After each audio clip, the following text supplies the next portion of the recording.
영화 이야기하는 척하는 영화 팟캐스트 양기자의 지인으로만 진행하는 본격 기자 방송 양기자 시네마틱 유니버스 YCU 116화입니다. 이번 시간에는 원래는 보이즈 어프레이드를 했겠지만 저번에 들으셨겠지만 저희가 도저히 안 되겠다 싶어서 회의를 했죠. 네, 회의 끝에 내린 결론으로 너의 눈을 들여다보면 하자 했는데 다들 사실 이 영화 다 좋게 봐가지고 한번 얘기를 한번 나눠보도록 하겠습니다. 너의 눈을 들여다보면 어떤 영화인가요?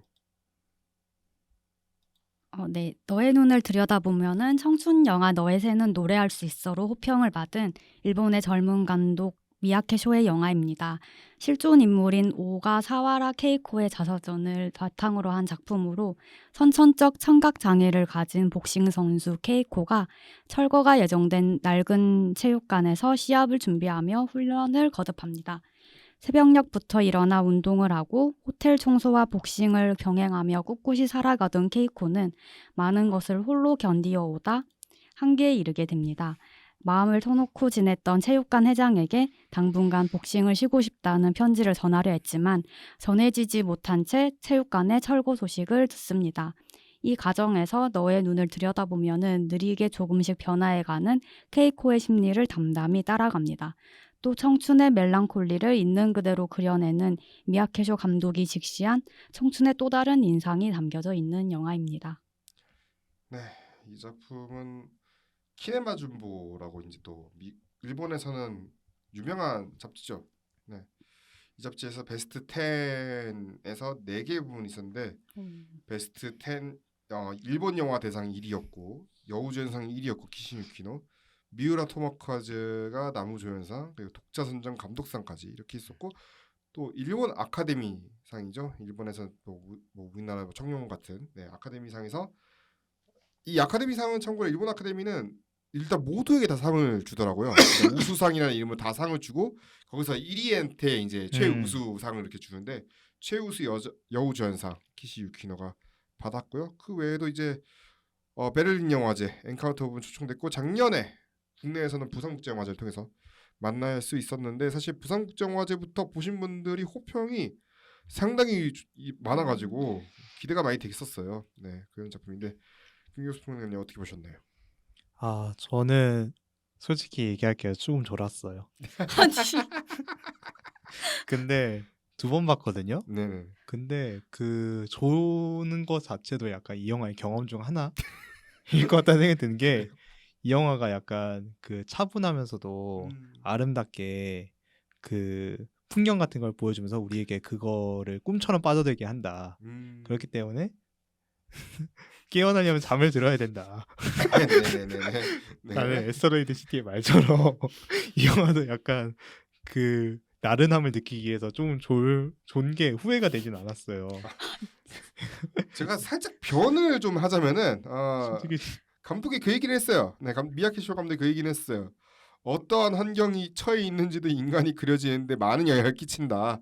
네. 그래서 사실은 이 영화 그래서 일본의 도쿄 풍경을 많이 기록을 했대요. 일부러. 그래서 뭐 엔디 크레딧에도 그냥 사실 엔디 크레딧 얘기를 하자면은 좀 그런데 도쿄의 풍경이 엄청나게 많이 나와요. 네네. 그것도 일부러 이제 그런 식으로 한 거라고.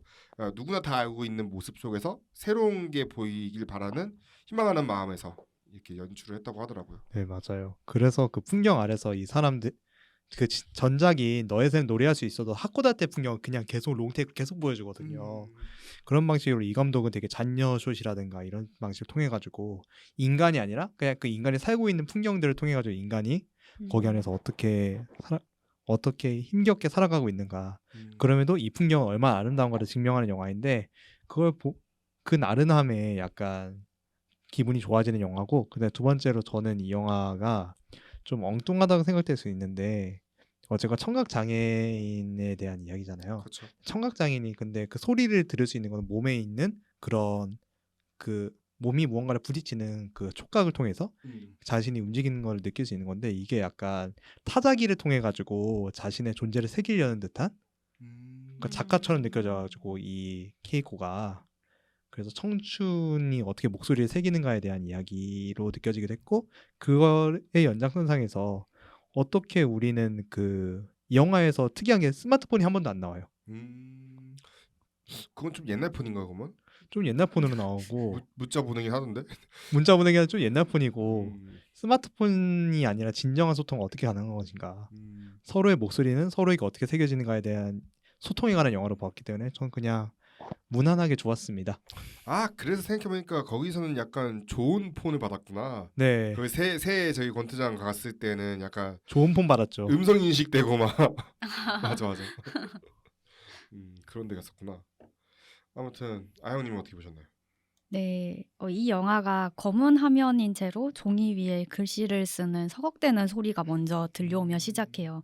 네, 이후에 이 사운드의 바통을 이제 줄넘기 넘는 소리가 이어받고 그리고 이제 카메라가 거리를 비추고 있다가 체육관 안으로 들어가는데 이때 이 사운드 음량 조절이 너무 섬세해가지고 좋았고 또 훈련 장면에서 이제 글러브 부딪히는 소리로 이제 드디어 절정이 이르는데 이런 앰비언트들이 주는 묘한 영화적 긴장감이 되게 인상적인 영화였어요. 이제 쉽게 말하면 이제 현장에서 작업하시는 분들 MB 딴다고 이제 하는데 보통 네, 이제 그런 게 상당히 그런 사운드를 극대화하는 영화이고 사실은 이게 처음에 루틴이 그러니까 루틴을 따라가는 영화잖아요. 어쩌면 처음에는 네, 정말 케이코가 아침에는 강변 걷고 네. 뛰면서 체력 훈련 나서고 점심에는 호텔 체크아웃된 객실 청소하고 밤에는 이제 권투장에서 훈련하고 네. 이거 계속 그게 반복되는 그런데 이제 거기서 이제 몇 가지 케이스가 일어나면 회장이 이걸 지켜보고 있다가 이제 시합에 나서야 되는데 생각해보면 이제 자기가 이제 권투장을 닫아야 되는 상황에 놓이고 마니까 그러면서 이제 연신 이제 모습이 딱 눈에 아른거리는 그런 내용으로 이제 전개가 되고 있는데 사실 이 영화는 저는 개인적으로는 올해 나온 모든 스포츠 영화 중에서는 제일 재밌게 봤어요. 아까 좋으셨다고 했는데 저는 사실 저도 좋을 줄 알았거든요. 처음에 이거 좀 약간 느리게 가네 하면서 좋을 줄 알았는데 의외로 안 좋았어요. 의외로 아니 피곤한데 의외로 끝까지 저는 이제 보게 되는 그런 마력이 있었어요. 묘하게. 근데 약간 이제 최근에 사실 이것도 의뢰 복싱 영화면은 최근에 개봉했던 영화 카운트가 있었잖아요. 카운트 보면은 막 핸드헬드 쓰고 막 그러면서 막 복싱하고 그런데 이 영화는 그거 전혀 그런 게 없어. 촬영을 일부러 밖에서 관찰하는 듯한 복싱 시합도 그냥 약간 중계화면보다는 아닌데 약간 ENG로 찍으라면 중계 약간 옆면이나 이제 옆 모습에서 찍는 정도 클로즈업은 아니고 그런 정도로 보여주는데 그러면서 동시에 이게 감독이 그랬다고 하더라고요. 이거를 왜 이렇게 촬영 방식을 왜 이렇게 택했냐니까 세상에 온몸으로 맞서고 있는 케이코의 모습을 사실적으로 담기 위해서 일부러 카메라를 고정해놓고 촬영한 거라고.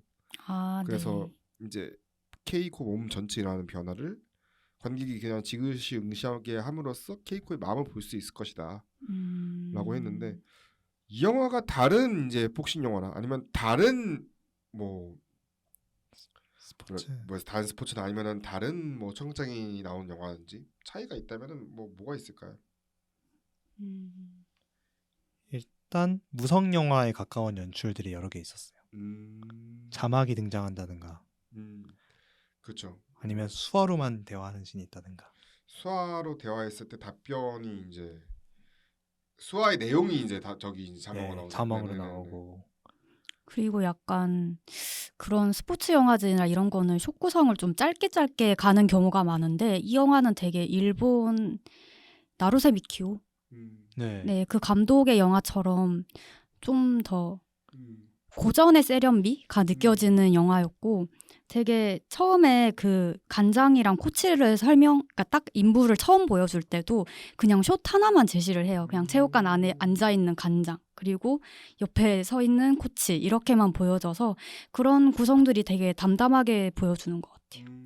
개인적으로 그게 있어요. 요즘에 생각해보니까 이게 4K를 이제 일반적으로 찍고 있는 또 영화인데 영화 시장이 보면은 근데 사실 이 감독의 전작도 그렇고 보면은 아날로그 감성을 좀 많이 택하잖아요. 16mm 필름 찍고 그러면서 이게 왜 아날로그 찍습니까? 그러니까 또 그 얘기를 하더라고요. 뛰어난 재능을 지닌 주인공의 모습이 아니라 그냥 불안과 망설임, 이 기쁨과 정열 등으로 여러 가지 감정 사이에서 동요하면서도 한 걸음씩 착시 나가는 한 사람의 있는 모습을 그대로 보여주고 싶었다고 하는데, 그러니까 이 감독 지금까지 스포츠 영화들을 보면은 서사나 이런 거 보면은 뭔가 격정적인 사건이 하나씩 들어가거나, 네. 아, 그러니까 카운트만 하더라도 이제 메달리스트인데 메달이 이제 쉽게 말하면 약간 불명예스러운 메달인 거잖아요. 그러다 네. 보니까 뭔가 사람들한테 놀림을 받고 이러고 결국 이제 불명예스럽게 은퇴를 하고 그 다음에 이제 학교 교사로 이제 들어와서 이 학교에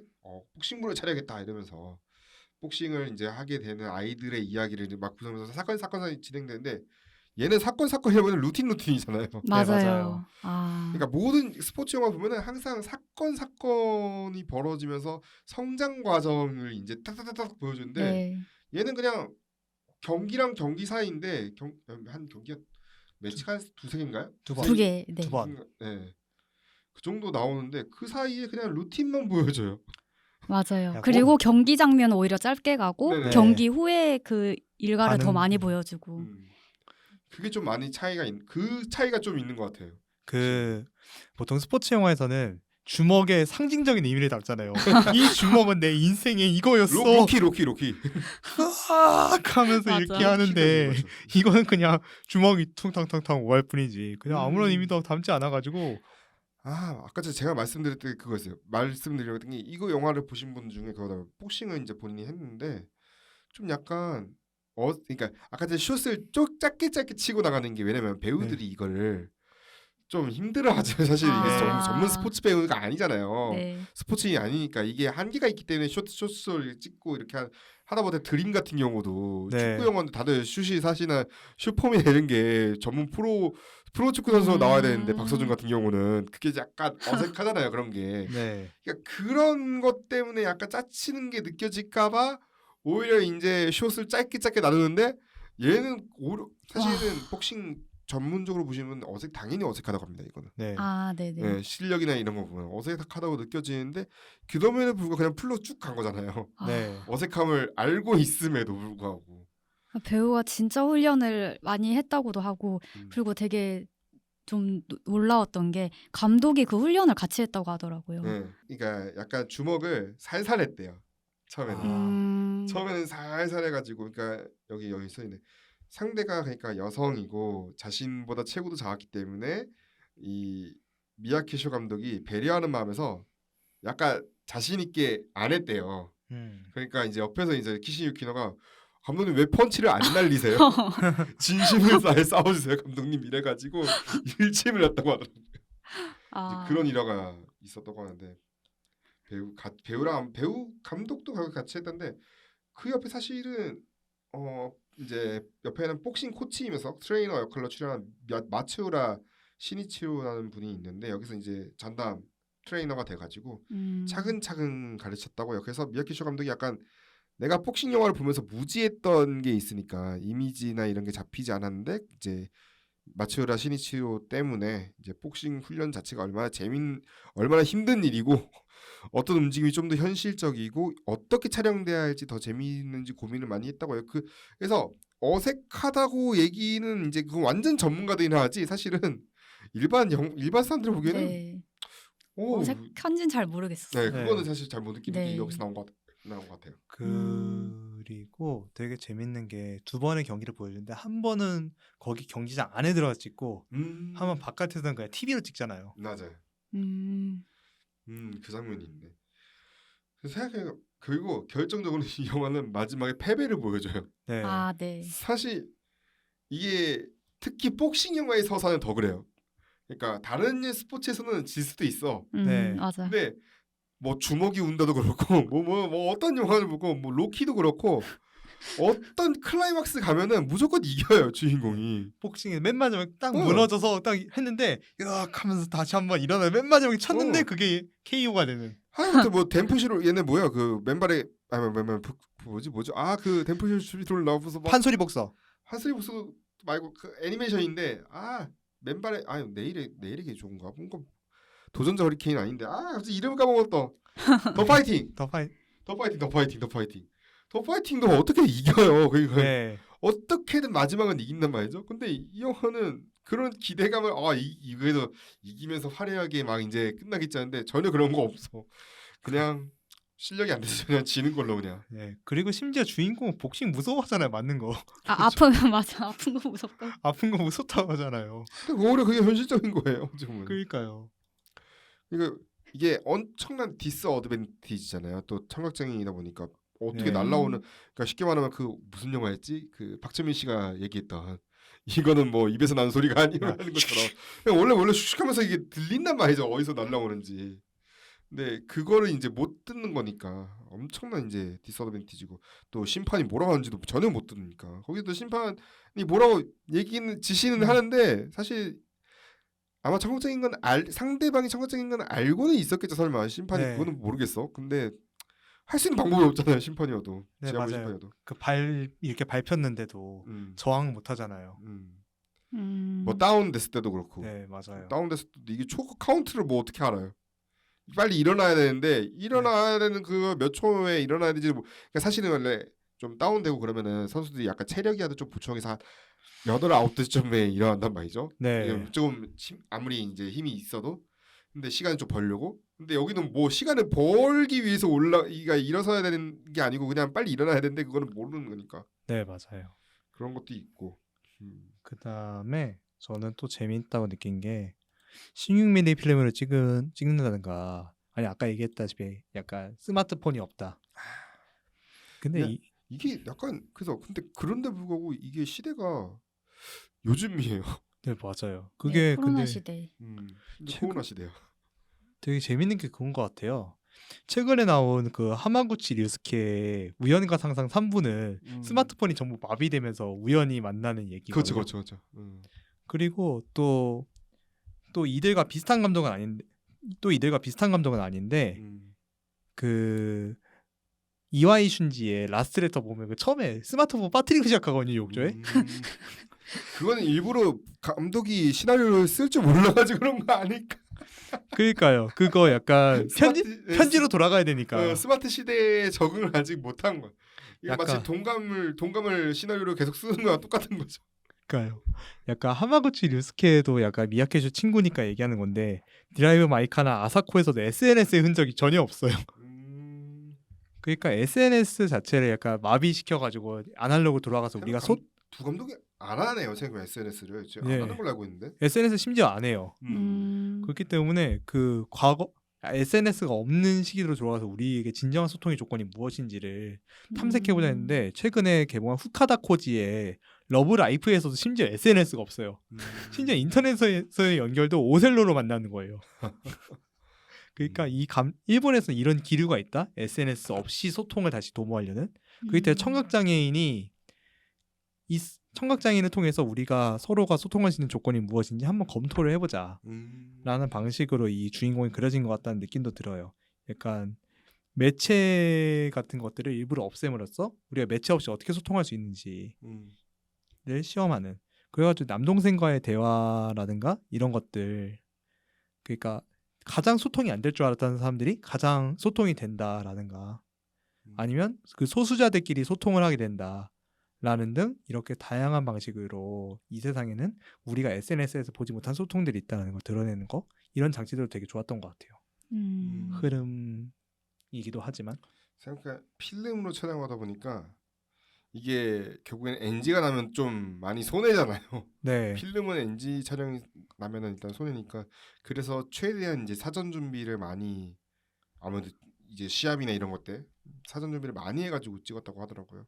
그래서 오히려 이제 사전 리허설 같은 걸 많이 찍다 보니까 그래서 오히려 정밀하게 찍지 않았느냐라는 이야기가 있더라고요. 그리고 코로나 얘기를 아까 아영 씨가 해주셨는데 이 영화가 코로나랑 어떤 연관성이 있는지. 저는 코로나도 코로나지만 약간 일본의 현 상황을 잘 짚어낸 영화라는 생각이 드는 게 이 체육관이 1945년에 문을 열어서 맞아. 2대째 내려오고 있는 일본 최고의 체육관이었어요.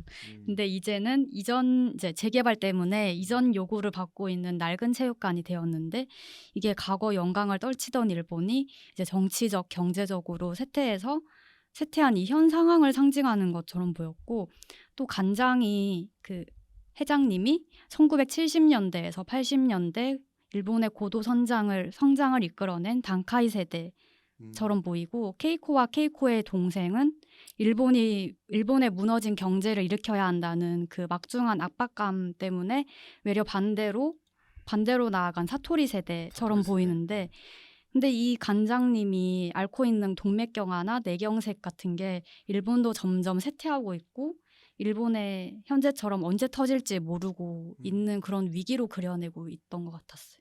달관의 거의 뭐 이제 해탈의 세대라고 할까요?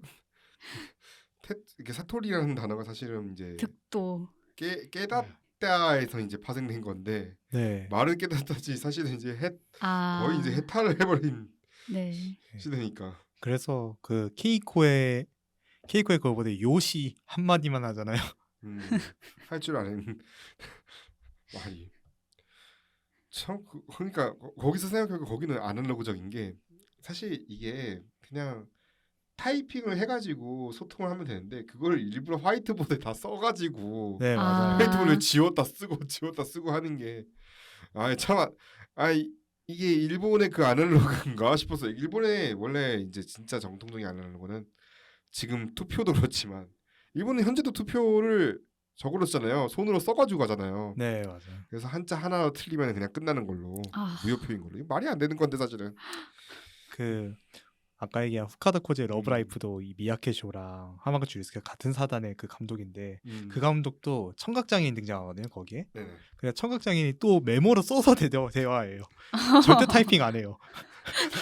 그러니까 아직도 그게 있다고 하더라고요. 그 세계는 지금 최근에 보니까 그 워드 프로세서 기계를 90년대 워드 프로세서 기계를 아직도 수리하고 다녀가지고 그걸 쓰시는 분들이 있다는 거예요. 그게 아직도 그러니까 그런데 매장 가면은 옛날 진짜 카세트 테이프를 지금도 이제 우리나라보다 더 많이 이제 사용을 하고 있고 그런 현재 세대가 있다는 거 많이 흥미롭고 그게 아마 지금 여기가 일본의 지금 아마 재개발 네, 구역. 도쿄. 네, 도쿄 외곽. 외곽 지역인데 거기도 재개발 지역인데 거기 아마 최근에 어떤 영화 그거 한번 다룬 적이 있다고 하더라고요. 그 지역에서 내용을 한번 다룬 적이 있다고 하는데 아무튼 미야케 쇼 감독 얘기를 잠깐 하자면은 이제 감독 데뷔작이라고 할 수 있는 작품이 그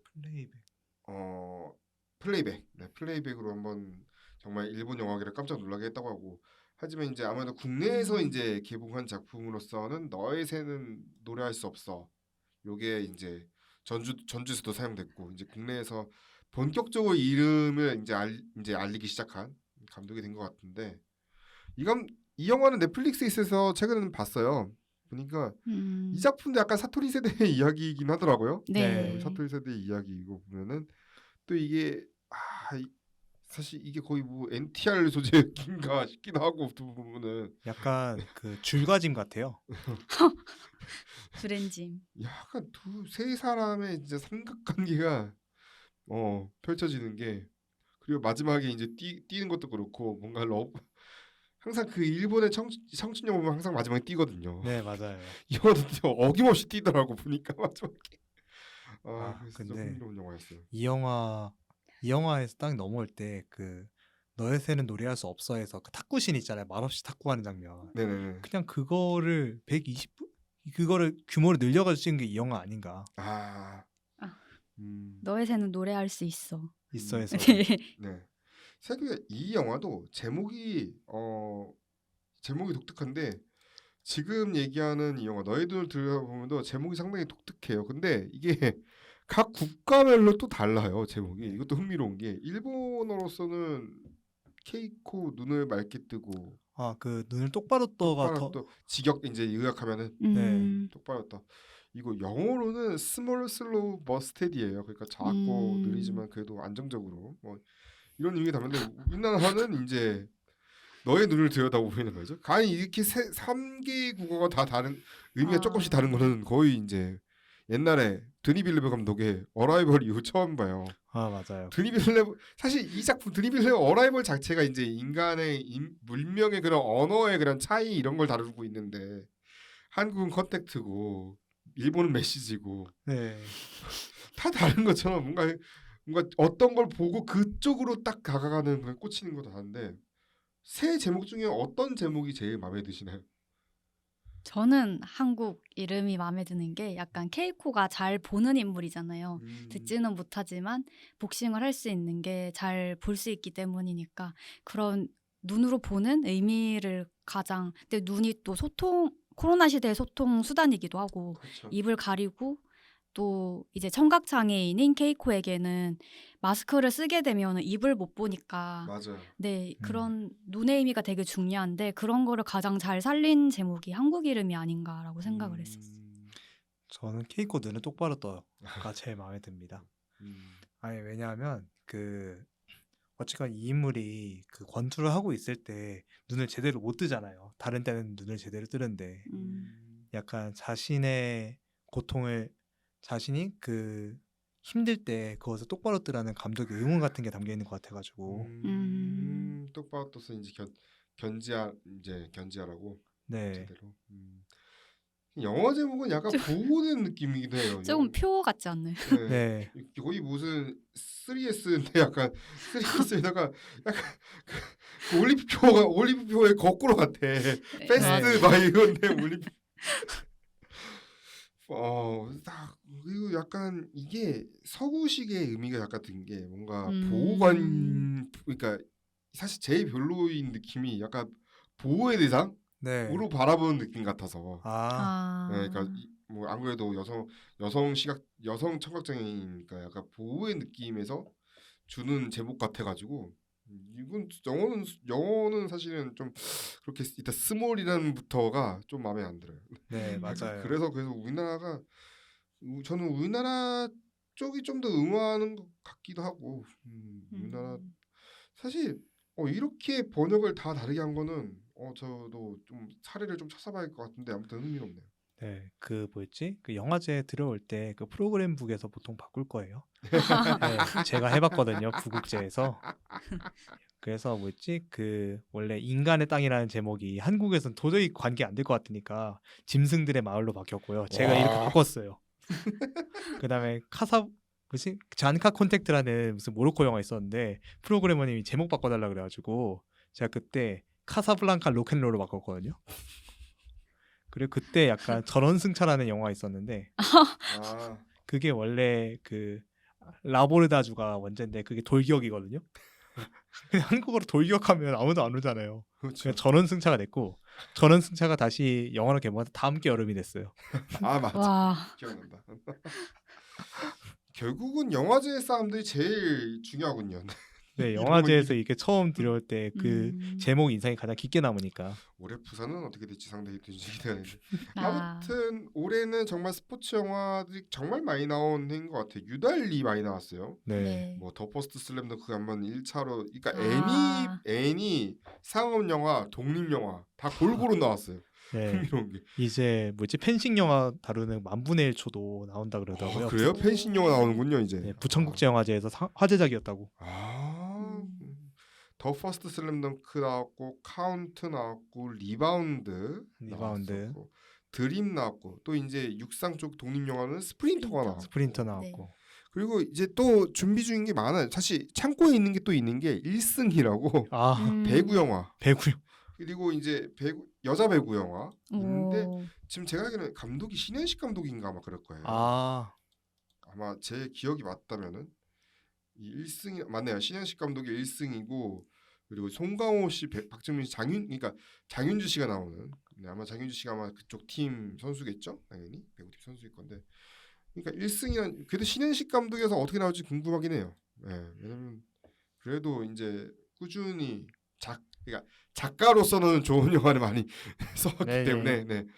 어떻게 나올지는 상당히 또 이제 궁금하고 뭐 이렇게 계속 스포츠 영화 많이 나오는데 아무래도 저는 근데 저희가 스포츠 부도 운영하고 있지만 스포츠 팬으로서는 약간 이런 영화들이 이제 그런 거죠. 사실은 그러니까 이 영화를 이제 결말지어서 얘기하면은 이 영화가 좋았던 이유는 이미 스포츠 영화에서 할 수 있는 게 거의 없어요. 왜냐면은 우리는 스포츠가 더 리얼하고 박진감 있고 이젠 중계 카메라도 더 좋기 때문에 맞아. 더 좋은 화면에 더 좋은 경기력을 볼 수 있는데 그럼 스포츠 영화가 우리한테 주는 메시지나 교훈적인 의미로 가야 되지 않나? 스포츠 장면이 아니고 장면 묘사가 아니고 네.